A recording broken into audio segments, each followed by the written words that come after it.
ويدعو الإنسان بالشر دعاءه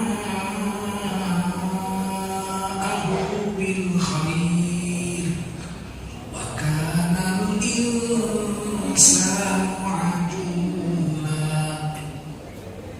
قال رسول الله صلى الله عليه وسلم من خرج في طلب العلم فهو في سبيل الله حتى يرجع.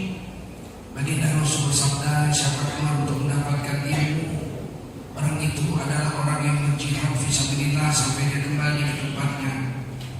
Mudah-mudahan kita semua mendapatkan pahala jihad dari Allah Subhanahu wa taala. Shadaqallahul azim wa shadaqa rasuluhun nabiyul karim wa nahnu ala dzalika minasy syahidin wasyakirin. Walhamdulillahi rabbil alamin.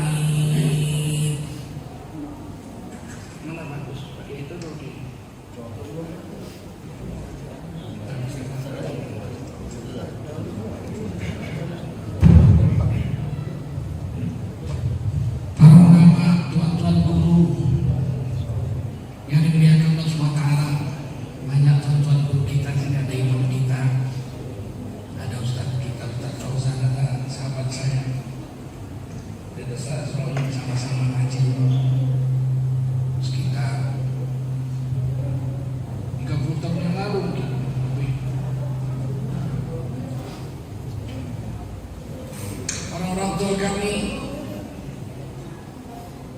Bapak Ibu sekalian, hadirin wa hadirat, khususnya anak-anak kami, cepat besar kamu nak jadi pembela agama.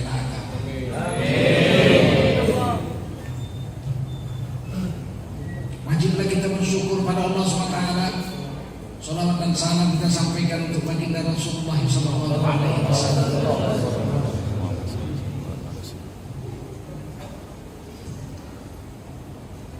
Di akhir zaman ini orang Islam ada 1,7 miliar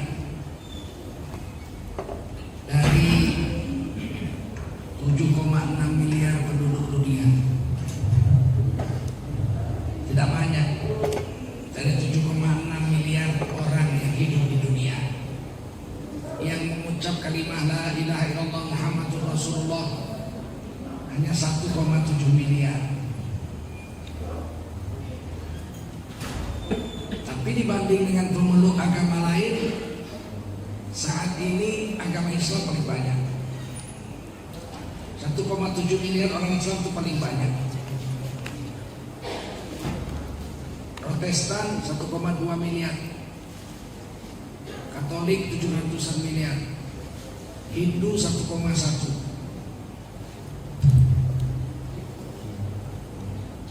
komunis paling banyak, ateis tidak bertuhan paling banyak. Kalau kita pergi ke Amerika, ke Eropa, mereka katakan I'm Christian but I don't believe in God. Saya Kristen tapi saya tidak percaya Tuhan. Di agama Kristen tapi tidak percaya. Kenapa? Dan saya bilang kenapa kamu beragama Kristen? Ini untuk tradisi. Kami tidak punya waktu untuk berkumpul melainkan waktu hari Natal itulah. Makanya mereka itu kalau sudah dekat Natal libur, mereka itu happy holidays. Bukan selamat Natal kayak di sini selamat Natal sampai kiai pun bilang selamat Natal. Di sana happy holidays, selamat berlibur. Karena itu 25 Desember itu hari libur dunia Kristen di Eropa dan Amerika. Di sanalah mereka kumpul pulang kampung, ketemu saudara, potong ayam kalkun, dipanggang ayam kalkun yang besar itu makan-makan. Tradisi. Bukan karena mereka percaya kepada Tuhan. Mereka ateis. Percaya kepada agamanya itu cuma untuk tradisi. Tapi mereka ateis, tidak percaya Tuhan. Ada satu jenis lagi agnostik. Agnostik itu percaya kepada Tuhan, tapi tak percaya sama agama. Ini Ya itu juga gila juga. Percaya kepada Tuhan. There is one invisible hand behind the universe. Ada kekuasaan yang nggak nampak yang di belakang yang mengatur alam semesta ini. Siapa itu? Terserah, mau dibilang God Almighty, mau dibilang Allah, mau dibilang Batoro Gusti, mau dibilang Mula Raja Nabolon, di Batak, Cirne, silakan aja, pokoknya kau sebut aja, bikin aja sendiri namanya. Menurut orang Islam itu Tuhan yang mengatur alam semesta itu Rabbul Alamin, Allah. Terserah kau. Saya percaya Tuhan tapi saya nggak percaya kamu. Jadi dia mempercayai Tuhan pakai akalnya sendiri, nggak mau pendekatannya menurut agama, disebut agnostik. Ada juga. Jadi kalau dibanding sama yang kafir, lebih banyak lah orang kafir daripada orang beriman. Yang beriman dari 7,6 miliar hanya 1,7 miliar. Dari 1,7 miliar yang mengucap la ilaha illallah Muhammad Rasulullah, yang KTP yang tertulis Islam, munafiknya berapa banyak? Jangan Rasulullah munafik 30%, Pak. Jangan Rasulullah. Dari mana jalannya 30% munafik dengan Rasulullah? Rasulullah hijrah dari Mekah ke Madinah. 2 tahun setelah di Madinah pecah perang Badar. Pas bulan Ramadan, baru pertama kali puasa. Sebab 2 tahun setelah hijrah, tahun ke-15 setelah jadi Rasul, pada tanggal 29 Sya'ban turun wahyu. Ya ayyuhalladzina amanu kutiba alaikumussyam kama kutiba alal ladzina min qablikum la'allakum tattaqun. Wahai kamu orang beriman, diwajibkan secara tertulis kepadamu sebuah kewajiban, yaitu puasa. Tertulis. Kalau pakai kata-kata wajib, dituliskan. Ada itu satu kewajiban atas. Kama kutiba 'alal ladzina min qablikum, sebagaimana telah diwajibkan secara tertulis pada orang-orang sebelum kamu, tapi mereka buang. Orang Nasrani nggak puasa lagi. Dihapus orang itu dari kitab itu. Yahudi aja nggak puasa lagi. Padahal Yahudi puasanya 40 hari 40 malam. Wah, matilah 40 hari nggak makan. Bukan 40 hari itu dia nggak makan. Dia puasanya sehari semalam, 1 kali makan. Jadi dia sahur jam 9 malam, besok bukanya jam 9 malam lagi. Terus sahur lagi dia. Namanya wisol. Apa namanya?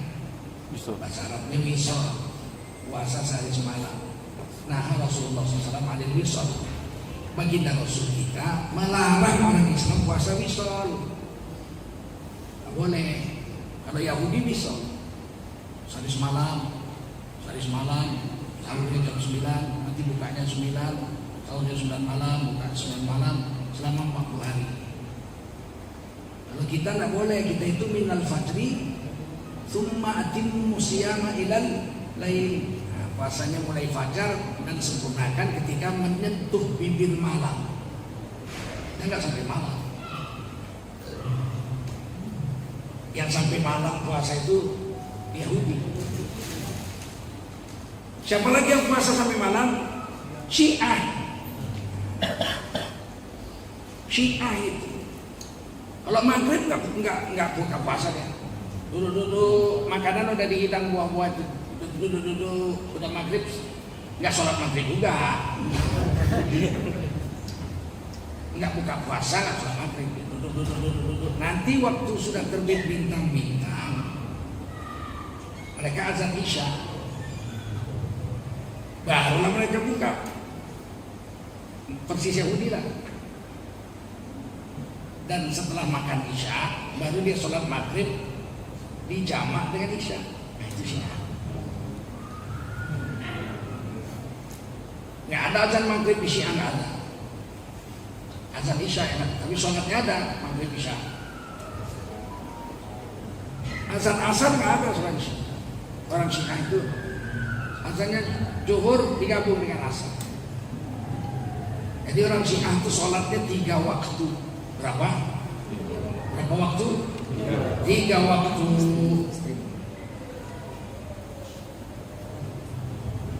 Orang Syiah itu puasanya, sholatnya 3 waktu. Subuh dia azan sholat, zuhur dia azan sholat zuhur ditambah dengan asar. Waktu asar dia nggak azan, nggak sholat juga, udah dikerjakan tadi waktu zuhur. Maghrib dia nggak sholat, azan lagi isya, baru dia sholat maghrib dengan isya. Jadi dia sholatnya 3 waktu 5 kali. Kalau kita sholatnya berapa waktu? Berapa kali? 5. Samakah kita dengan Syiah? Berbeda, bedanya di usul agama. Rukun Islam kita beda, rukun iman kita pun beda. Begitu datang ayat perintah puasa itu, habis asar Nabi mengajak sahabat-sahabat melihat hilal ke arah matahari tenggelam. Nampak hilal, misalkan jarang ada awan. Nampak hilal, waktu matahari tenggelam, hilal kelihatan. Hilal itu kalau bahasa Indonesia anak bulan. Sebentar sekali, terus tenggelam. Maka Nabi bersabda, "Sumu li ru'yatihi." Puasalah kamu bila kamu lihat hilal. Wa aftiru li ru'yatihi. Kalau kamu lihat hilal nanti, kamu buka puasa, artinya bulan Syawal. Fa in ghumma alaikum, kalau bulan enggak kelihatan ketutupan awan, jangan buru-buru puasa. Fastiqmalih Sya'ban bi 30 yauma. Genapkan Sya'ban 30 hari. Kata kalau 9 ini lihat hilal, enggak kelihatan, berarti besok masih tanggal 30 Sya'ban. Jangan puasa dulu. Genapkan 30 hari. Lusanya udah nggak usah lagi nengok-nengok hilal, udah pasti besok tanggal 1.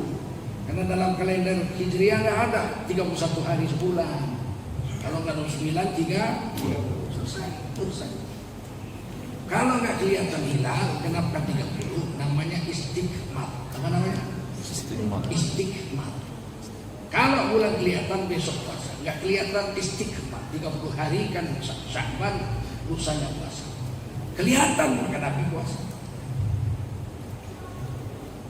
Di tengah bulan puasa inilah turun perintah untuk berperang pertama kali, yaitu perang Badar.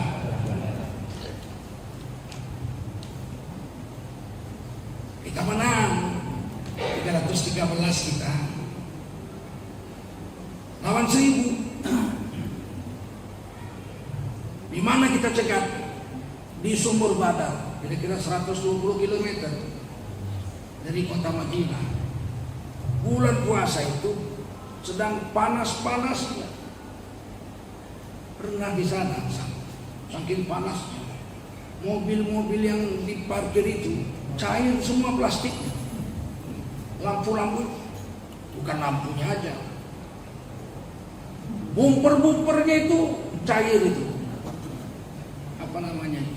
Fiberglassnya, bumpernya itu brondol itu, mobil-mobil itu jeleknya bukan main lah, hilang semua, lampunya nggak ada.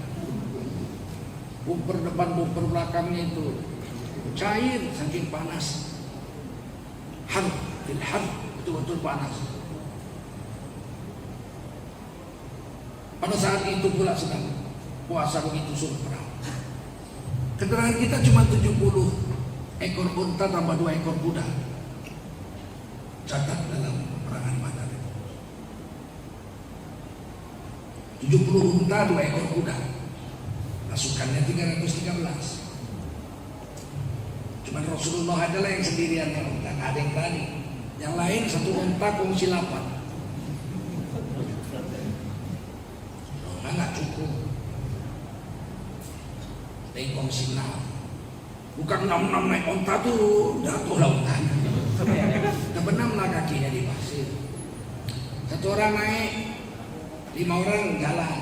Sekian kilometer, 1 orang yang naik itu turun, naik yang lain. Terus 120 km itu 1 kendaraan kongsi-kongsi. Berat nah, Islam ini berat nah. Kau pikir ngerokok-ngerokok masuk surga kau?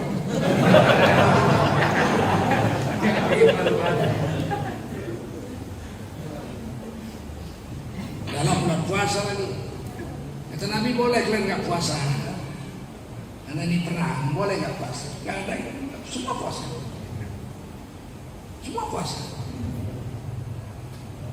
Nah, sampai di Badar perang 313 tahun.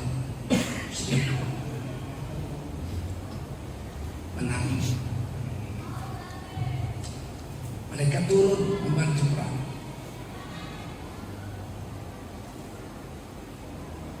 Quraisy terbunuh tokoh-tokohnya. Rabi'ah, Syaibah mati. Duel sama Sayyidina Ali, duel kalah mati. Duel sama Sayyidina Hamzah kalah juga mati. Anak beranak. Itu makanya Hindun dendamnya bukan main sama Sayyidina Hamzah, karena Sayyidina Hamzah duel sama bapak Hindun. Rabi'ah menang, mati. Rabi'ah terpancung. Maka tahun depannya perang Sayyidina Hamzah itu ditombak dari arah depan jauh oleh Wahsy.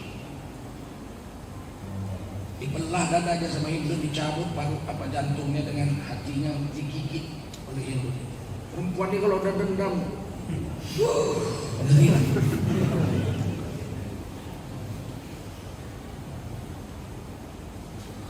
tapi Rabi'ah dengan Syaibah itu sebegitu bencinya dengan Nabi karena agama.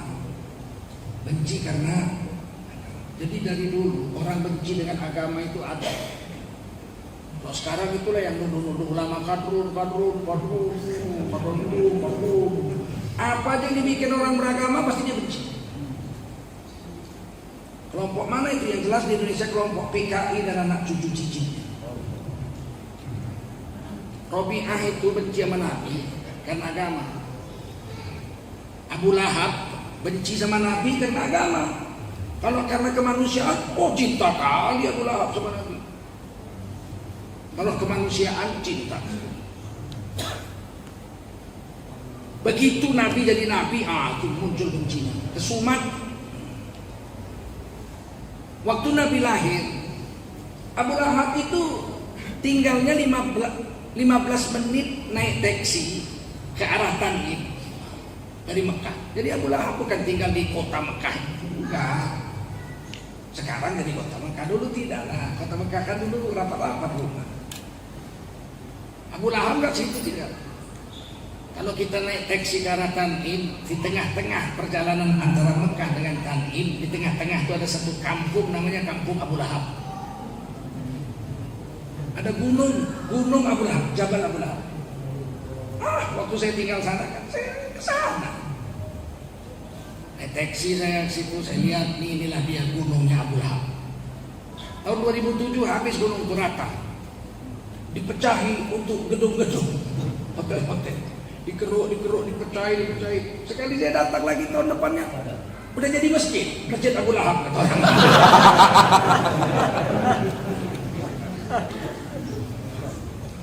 Tapi saya memang rajin melihat, karena saya kalau umroh bisa sebulan, kan 9 hari, 14 hari.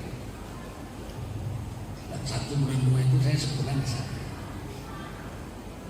Cuci, turun mesin, banyak kali dari pakai kan, kotor, cuci, khatam Quran di sana, nangis. Nabi lahir di Mekah, Ka'bah. Abu Lahab di kampung Abu Lahab. Begitu Nabi lahir, Suwaibah radhiyallahu anha, ini perempuan budaknya Abu Lahab, belakangan masuk Islam. Maka radhiyallahu anha, Suwaibah radhiyallahu anha ini lari-lari dari kota Mekah ke kampung Abu Lahab. Naik taksi aja 15 menit lari-lari apa nggak boleh? Keringat lah kalau kita ya. Sekarang mungkin saya nggak mampu lagi. Kalau dulu mungkin masih mampu lari. Sampai di kampung dengan terengah-engah dia bilang, Abu Lahab, tuanku Abu Lahab. Telah lahir anak saudaramu dan diberi nama oleh sang kakek Abdul Muthalib, namanya Muhammad. Gembiranya Abu Lahab, ya Allah. Apa kata? Suwaibah, hari ini kau bertuah betul.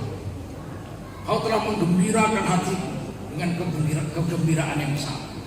Maka detik ini juga kau merdekakan dari budak, gratis nggak usah bayar, luar biasa. Kalau cinta Nabi dengan Abu Lahab jangan tanya. Abu Lahab mencintai Rasul, bebas budak, nggak usah bayar, gratis, bebas, merdeka. Kenapa? Karena telah memberi kabar gembira kepada Abu Lahab, lahirnya anak Sayyid Abdullah, cucu daripada Sayyid Abdul Muttalib.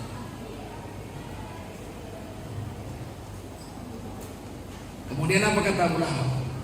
Mulai hari ini kamu susukan ponakanku itu. Ini upahnya.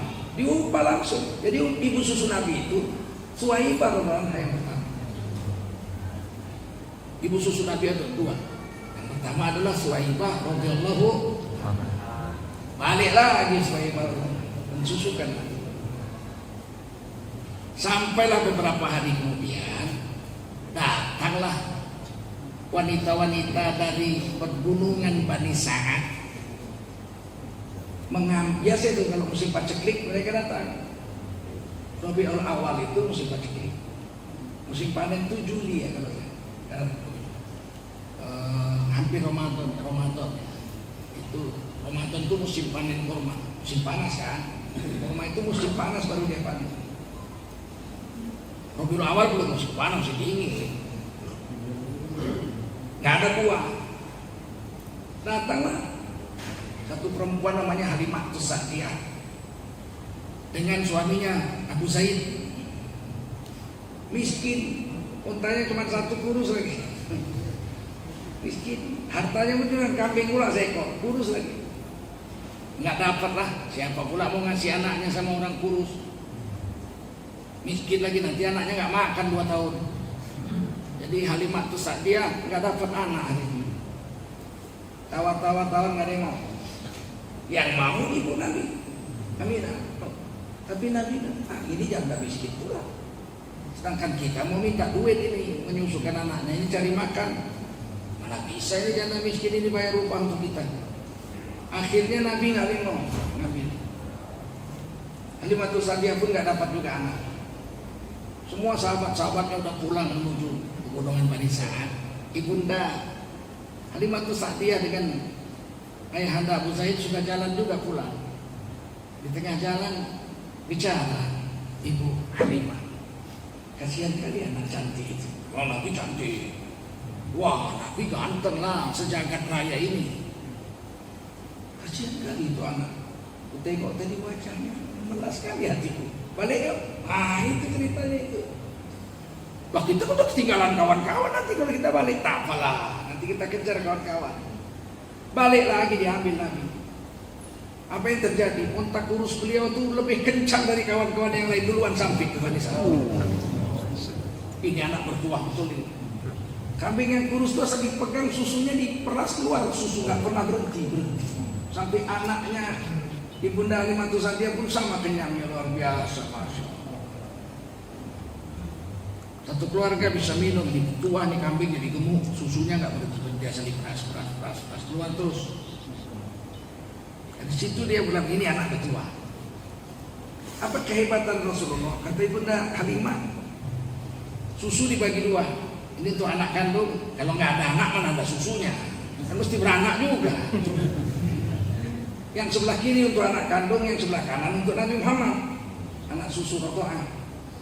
Dia bilang sama suaminya, ini untuk anak kandung. Yang sebelah kanan untuk anak Roto'ah nih, Rasulullah Muhammad. Suaminya